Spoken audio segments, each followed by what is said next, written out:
On today's episode of Ready for Retirement, we're going to help Graham understand what he needs to do to prepare for retirement in the next 4 to 5 years.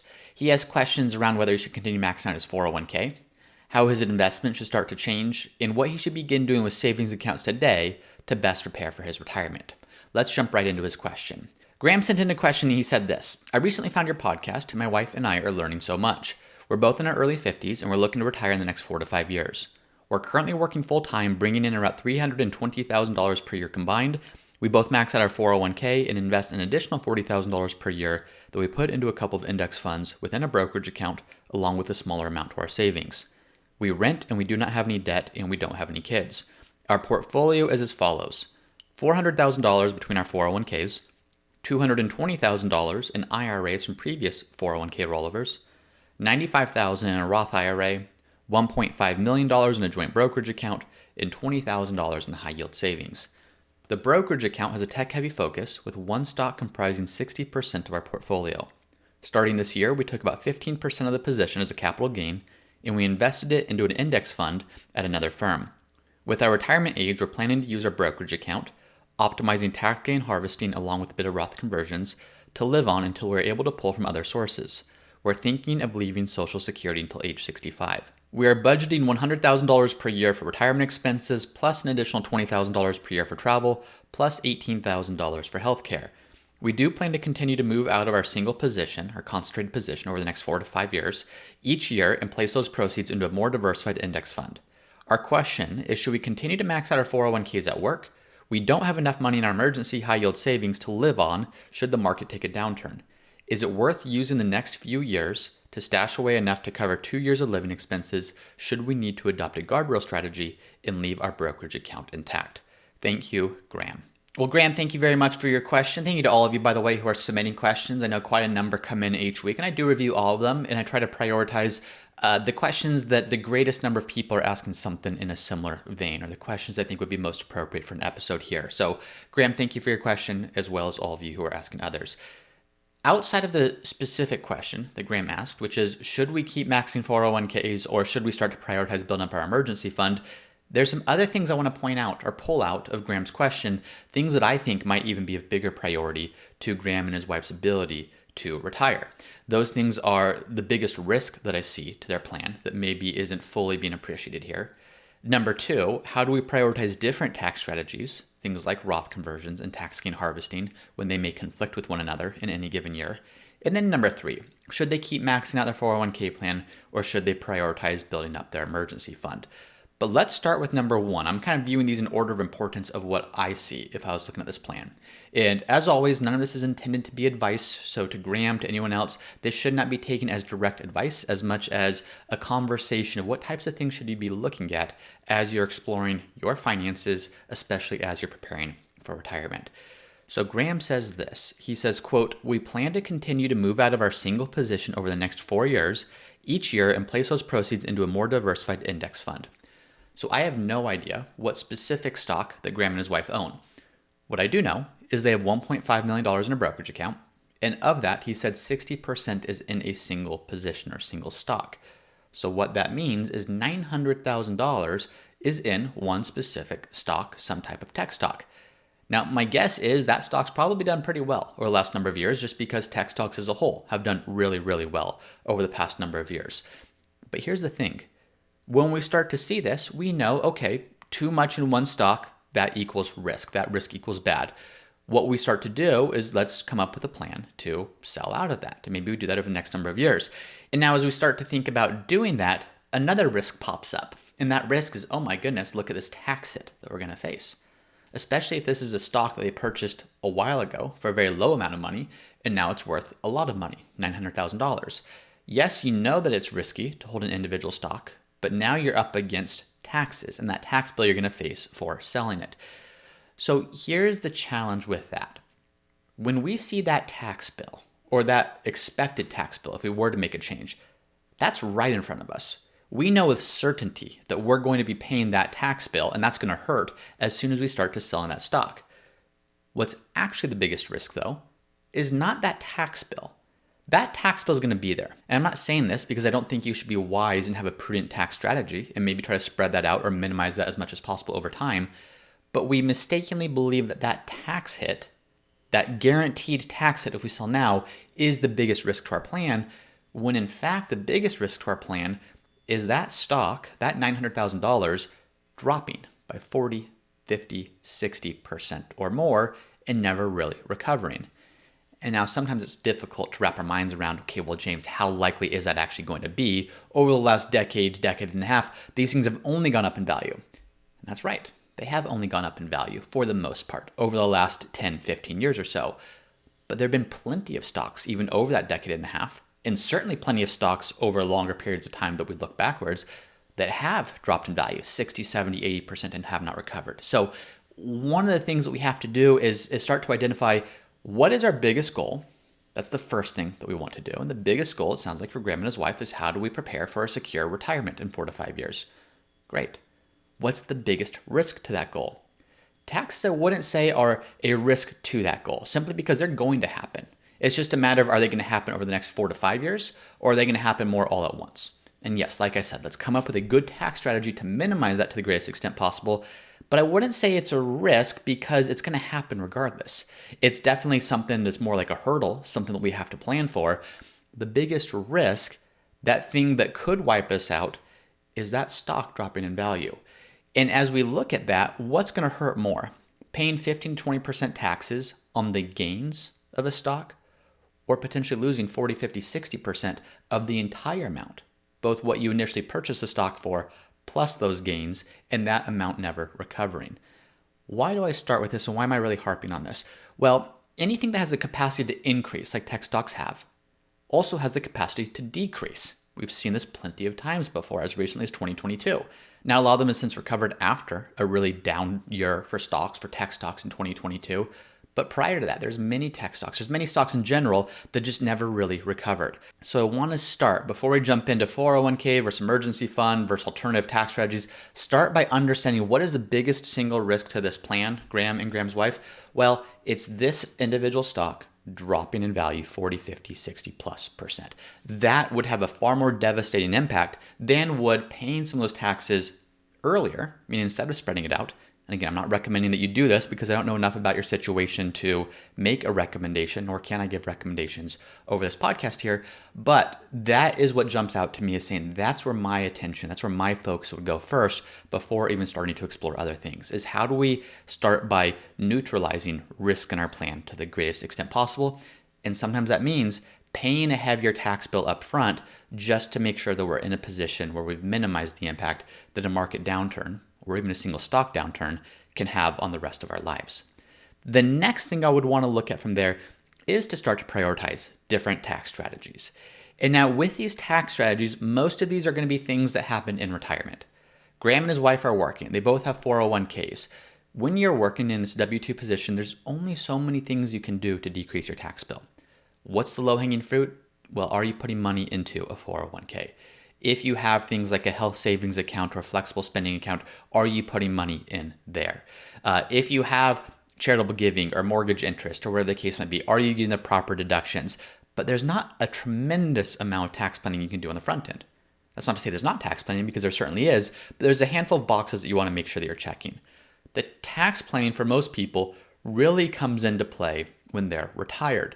And the two biggest things that I see as being potential tax strategies for Graham and his wife are Roth conversions and tax gain harvesting. And Graham said as much in his question. Here's the hard part. It's difficult to do both of these things in the same year. Here's a quick refresher on what tax gain harvesting is before I move forward. If you have a stock that you purchased and that stock went up in value, and it doesn't have to be a stock. It could be a bond. It could be any type of investment. It could be a property. If you bought an asset, if you bought an investment and it appreciated in value, that is a gain. Now, if you have a gain that is a long-term gain, meaning you've held that for over a year, you've held the initial investment for over a year, when you sell that, you get preferential tax treatment. You get taxed at long-term capital gain rates, which at the federal level are either 0%, 15%, or 20%. Now, there's other things above and beyond that, like state income taxes, like net investment income tax. But for the actual federal capital gain tax rates, long-term capital gain tax rates, it's either 0, 15, or 20%. So that 0 sounds really nice. There's a way to sell something at a gain and pay 0% taxes. Yes. How that works is if you are filing taxes as married filing jointly, in your taxable income, so your adjusted gross income minus any deductions, if your taxable income is $94,050 or lower in 2024, any long-term gains that you're realizing or any qualified dividends that you're receiving under that threshold, you're not paying any taxes at the federal level. If you're single for your tax status, that number is $47,025. So if your taxable income is under $47,025 and you realize a long-term capital gain up until that amount, you are paying zero taxes. So here's the thing, that's a great strategy. If you've got a large brokerage account or just any brokerage account and you're saying, I want to sell this and not to pay any taxes, well, when you're in retirement, typically you're in a lower tax bracket. Typically your income's lower, even if you're not actually sacrificing the things you're able to do. Maybe your expenses are lower, your tax bracket's lower, whatever the case might be. So you can do that, but the other tax strategy is Roth conversions. Now with Roth conversions, you're saying if I have an IRA balance or 401k balance or just a pre-tax retirement balance, how can I start to shift that money that I haven't paid taxes on yet? And instead of letting that money continue to grow in this pre-tax balance and ultimately be distributed down the road, maybe at future higher tax rates, maybe when my required minimum distributions kick in and I'm forced to start taking money out, well, can I start shifting those balances into my Roth IRA today? That's the concept of a Roth conversion. Whatever amount you move from your traditional IRA to a Roth IRA, you're paying taxes at today's tax rates, and that's at the ordinary income rate. The problem is the more you do in Roth conversions, the more you're driving up your taxable income. As you drive up your taxable income, you're squeezing out your ability to do tax gain harvesting because obviously your income's higher. And as your income is higher, you start to exceed or you start to cross those thresholds at which you're no longer paying 0% taxes at the federal level for long-term capital gains, but you're paying 15% taxes or maybe even 20% if you're in a much higher tax bracket. So as you can start to see, these are both great tax strategies, but they conflict with one another. If you're trying to do both in any given year, you're probably not able to do either exceptionally well. Now, there's some years that you might do both, but in many cases, you want to try to prioritize one over the other, and really this is where the concept of a really good tax strategy comes into play. Of when Graham and his wife retire, I know they're in their early 50s, and they want to retire in 4 to 5 years. I don't know exactly how old they are, but let's assume that they retire at the age of, let's say, 57. Well, if they retire at 57, they have what you call a tax planning window, where before required minimum distributions kick in, at age 75 for them, and before Social Security kicks in, maybe at 65 for them, like they said, maybe at 70, depending on how long they are delaying that for, they have a tax planning window where they're in a high tax bracket today because of their W-2 income. That high tax bracket's probably putting them in the 24% federal tax bracket, just looking at the $320,000 that they're making and then backing out the contributions to their 401k plans. So when looking at that, they maybe are in the 24% tax bracket today. That probably bumps up to them to the 28% tax bracket if current tax brackets sunset at the end of 2025. And so they're then 28% tax bracket by the time that they retire, and then potentially their tax bracket drops way down. If they're living on that brokerage account, I don't know how much that brokerage account is gains and how much is what they originally put in, but depending on what that makeup is, they might be in a very low tax bracket. They might be in the 0% tax bracket, maybe in the 10% tax bracket. So again, this goes back to the concept of tax gain harvesting.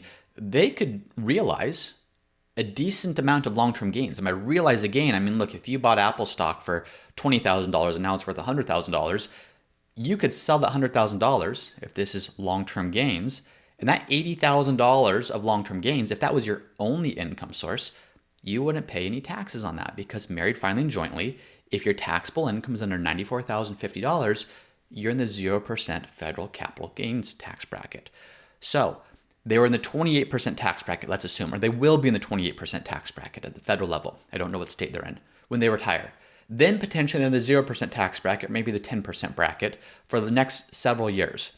And then what happens down the road is Social Security kicks in. Well, Social Security does have some good tax treatment in that many states don't tax it, and even at the federal level, not more than 85% of your benefit is included in your taxable income. But that's going to bump your income up a little bit, so that's bumping up their tax bracket. And then required minimum distributions will kick in. And because of their age, they don't have to take the required distribution until age 75, so that's not going to be for several years. But once that kicks in, it depends upon how large their IRA balance is. If they have a really large IRA balance at that time, the required distributions might be pretty significant as well. So now between the required minimum distribution, between their Social Security, between whatever dividends or interest or capital gains their brokerage account is throwing off, they're back up into a higher tax bracket, most likely. So that tax planning window is a time between that they retire and when Social Security and or required minimum distributions kick in, they're probably going to be in a much lower tax bracket. The question is, how do we prioritize tax gain harvesting versus Roth conversions? And there's not just a universal answer for everyone.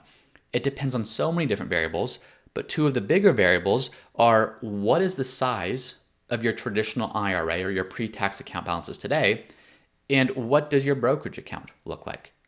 Use an extreme example. If someone has $5 million in an IRA when they retire and nothing in a brokerage account, or even say $100,000 in a brokerage account, they're probably going to prioritize Roth conversions because the bigger risk to them is that $5 million, and this is a good risk to have, but it's still a risk, that $5 million continuing to grow and then spitting off really significant required distributions later on in life. That's going to push them into a pretty significant tax bracket. Versus another scenario where let's flip those numbers. Maybe now someone has $5 million in their brokerage account and only $100,000 in their traditional IRA. Well, in that scenario, I'm probably prioritizing tax gain harvesting because I'm not too worried about the $100,000 growing too much. Let's say that quadruples. They get some great growth over the next several years, and it quadruples, which is probably unrealistic, but let's just say that it did.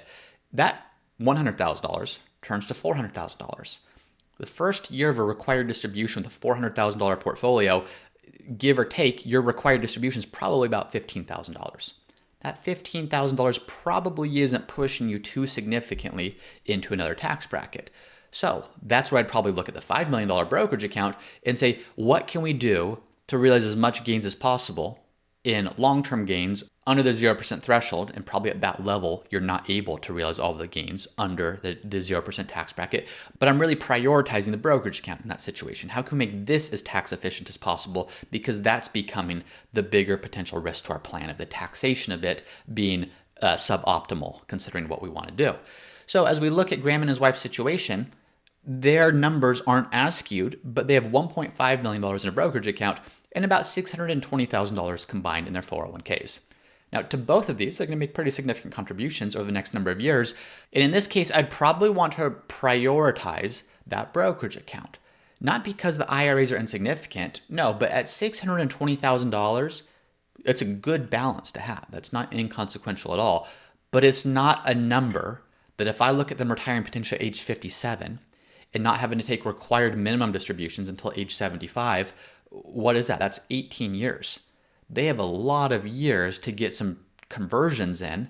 And those conversions, the goal isn't to move all the money from your IRA to your Roth IRA. That's typically going to cost you more in taxes than you otherwise would have paid. But it's to get a pretty significant amount. It's to keep the pre-tax balance manageable so it never gets out of control and never starts forcing you to take all these distributions that are pushing you to much higher tax brackets that you didn't have to be in if you're just taking a better approach. So it's not enough, and this is somewhat gut feeling. Really, you'd want to have an actual strategy where you project these numbers out, but it's not a number that stands out to me that says, oh, we have to get on Roth conversions immediately and prioritize that, as much as I'd want to say, is there room to focus on some tax gain harvesting first?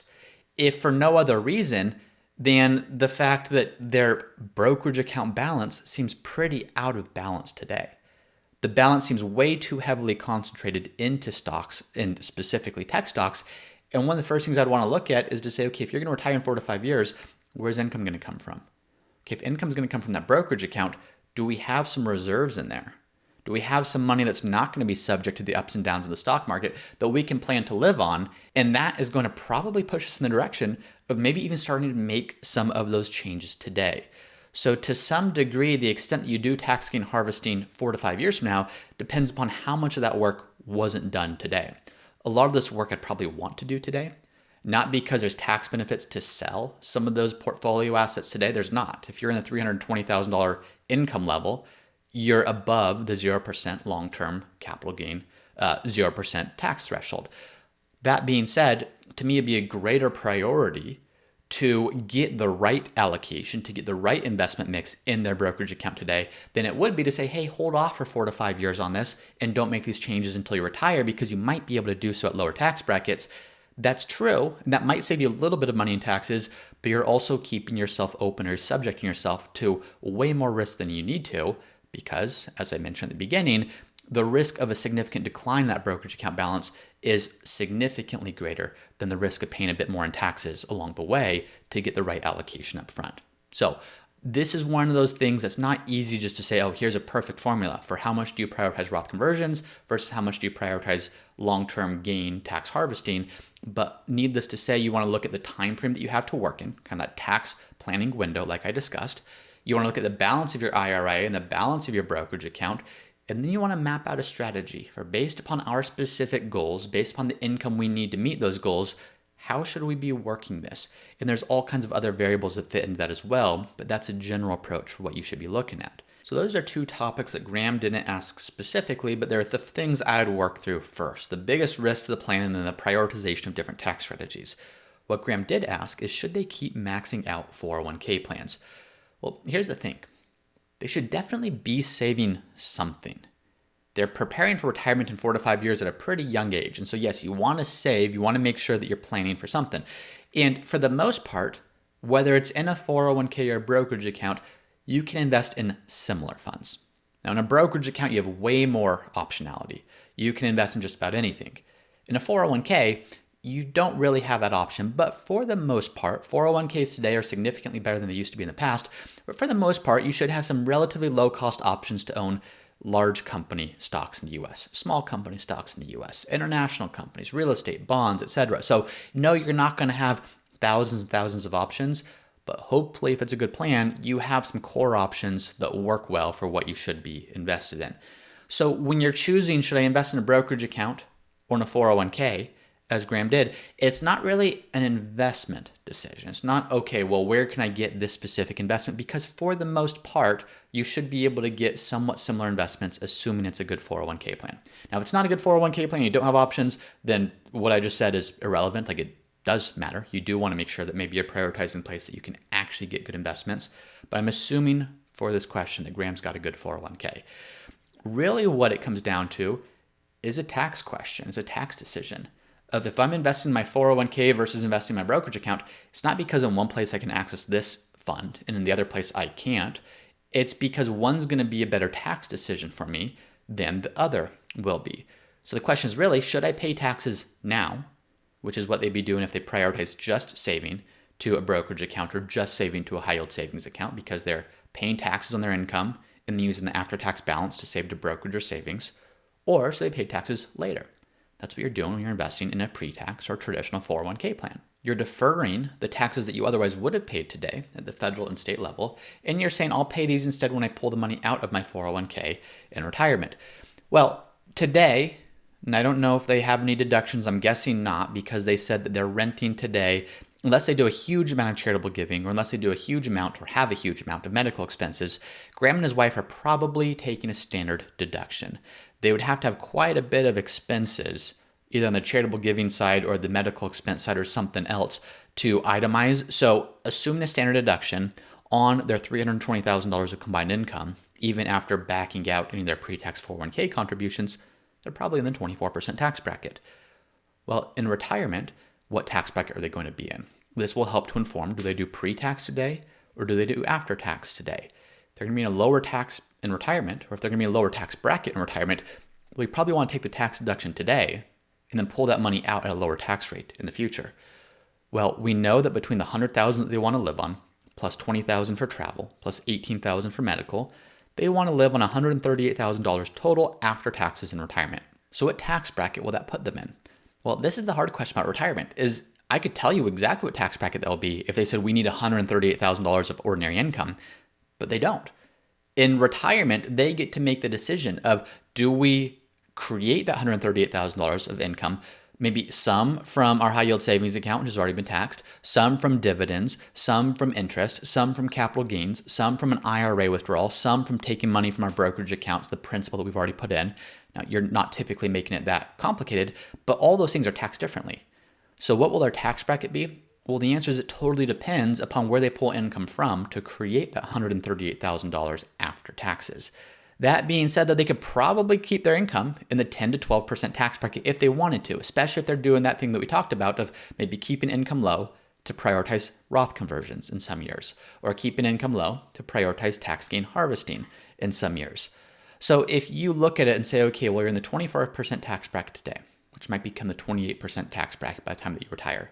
And in retirement, and this is really where that tax plan comes into play, maybe you'll be in the 12% bracket, the 15% bracket, which is what the 12% bracket will turn into in a couple years if no changes are made. Probably makes sense to prioritize tax savings today at a higher rate. Now, the downside to 401k contributions is that money's not as accessible. For them, I'm actually not worried at all. So typically the 401k, you can't take that money out until you're 59 and a half. Well, there's a couple simple ways around that. The first is if you work at the company that has the 401k until the year in which you turn 55, you can start to pull money out of that 401k, even if you retire before 59 and a half.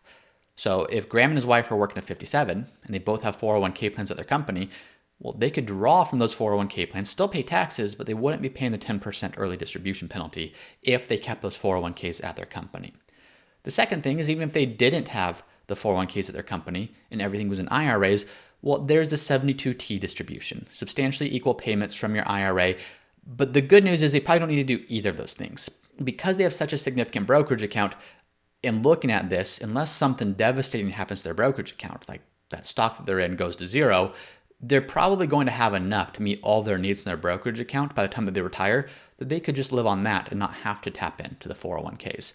So I say this because in some cases it's, yeah, you know what, you've got too much in your 401ks and you want to retire early before 59 and a half. We need to start building this brokerage account balance. Some people might refer to it as like a bridge fund, that thing that you're going to live on between the time that you retire and actually start pulling money out of your 401k.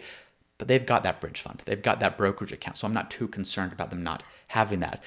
To go to their question, part of the question was, quote, we don't have enough in our emergency high yield savings to live off should the market take a downturn, end quote. Well, to me, this is what your brokerage account represents. In your working years, you have an emergency fund because if you lose your job, you no longer have income and you don't want to take money out of your 401ks, especially if you're under 59 and a half because you're paying a penalty plus taxes. You don't want to have to drain your investment accounts because those are for your retirement. Well, when you're in retirement, that thing that's for retirement can now be used. And when you're in retirement and at a sufficient age, you're no longer paying the penalties to access that money like you would have in your 30s, 40s, or early 50s. So no, they don't have a huge emergency fund, but Graham, I would encourage you to say, look at your brokerage account as almost like an emergency fund. And even once you're 59 and a half or older, or above 55, if you retire at the company that you have the 401k, even those investments kind of are like that emergency fund. Now, don't treat them like an emergency fund, but they're an emergency fund in the sense that you can access them if you need them. This is where starting to create the right investment strategy is what's going to insulate you from needing to have a dedicated emergency fund fully in cash. So do you have enough money in reserve funds in the right account, maybe in the brokerage account, if that's what you're going to live on first, to say, yeah, there is going to be a downturn at some point. And if that happens in my first or second or third year of retirement, not going to be happy about it, but I planned ahead. I can just draw money from these reserve funds in my brokerage account and not have to worry about it impacting my retirement. So having the right investment strategy and the right asset location, which isn't just tax driven, it's also driven by the order in which you're going to pull money out of different accounts, that should negate the need for an emergency fund in the traditional sense like you would have needed it in your working years. So I know a lot of these things we could go a lot deeper on, but just out of the respect for all of your time, I don't want to go too deep onto all of these. I know I have separate episodes that kind of address each of these things separately. But Graham, I wanted to thank you for your question. I hope that was helpful. I want to thank all of you for taking the time to listen, whether you're commuting, whether you're on a walk, whether you're at the gym. Always appreciate you tuning in and spreading the news of what we're doing by sharing this podcast with friends, with family, with coworkers, with people that you think could benefit. So if you have anyone that you think could benefit from this episode, would appreciate you sharing it with them. Would appreciate you leaving a review if you find this helpful at all, whether it's on Apple Podcasts or Spotify. If you're listening on YouTube, make sure that you subscribe, tune along for more great content just like this. Thank you as always for listening, and I'll see you next time. Once again, I'm James Knoll, founder of Root Financial, and if you're interested in seeing how we help our clients at Root Financial get the most out of life with their money, be sure to visit us at www.rootfinancialpartners.com.